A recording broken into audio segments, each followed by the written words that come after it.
guys, it's Mommy of Two, Wife of One. I hope you guys had a very safe and happy and fun-filled and drama-free Christmas vacation. Hope you guys got everything that you wanted, and I pray that you all were just able to spend time with your families and just to spend time with, your loved ones, your friends, whoever. And I just hope that you guys had a good time. So I'm back with another video this week. I know that because this week people are probably still traveling or probably still out of town, you may not get a chance to see this video anytime soon, but it'll be on my YouTube channel, Mom of Two, Wife of One. So feel free to look at your earliest convenience. I wanted to talk to you guys today.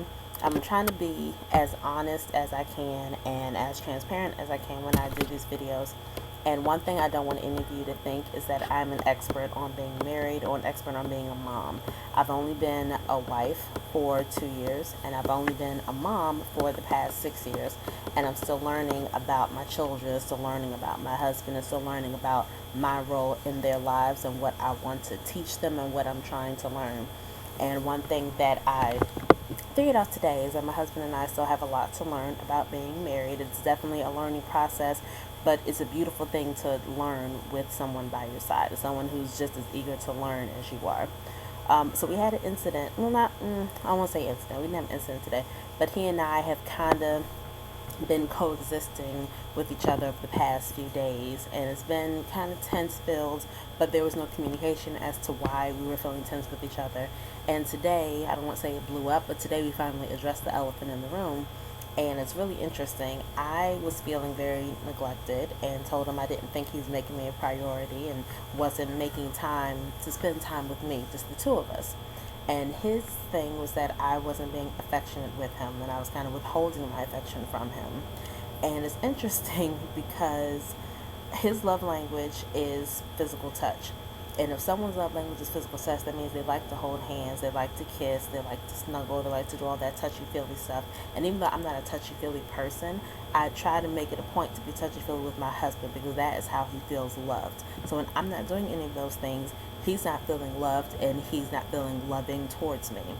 And it's something that I had to, he reminded me of, that if I'm not doing those things for him, then why should he react to me in a loving manner? Why should he want to do something for me? And why should he want to hang out with me one-on-one and spend that quality time, which is my love language? Why would he want to spend quality time with me if I'm not showing him affection? So it's a matter of he and I not having communication with each other, and he and I kind of inadvertently attacking each other and withholding those things that we know the other person needs and craves because we were in our feelings. And thankfully, he and I have talked it out, and it's not like we yelled, we didn't scream, we just had a frank conversation about it.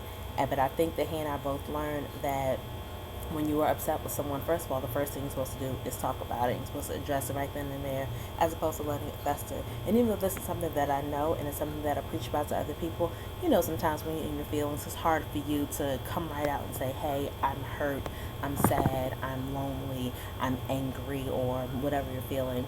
And even though I'm a communicator by nature, I am best at writing my feelings down. I'm not the best at physically speaking them.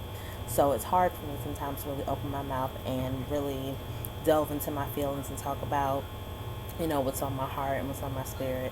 So today was a lesson that I need to do better, and it's a lesson that he needs to do better. And I just thank God that I'm married to someone who is as calm as I am, who talked it out with me.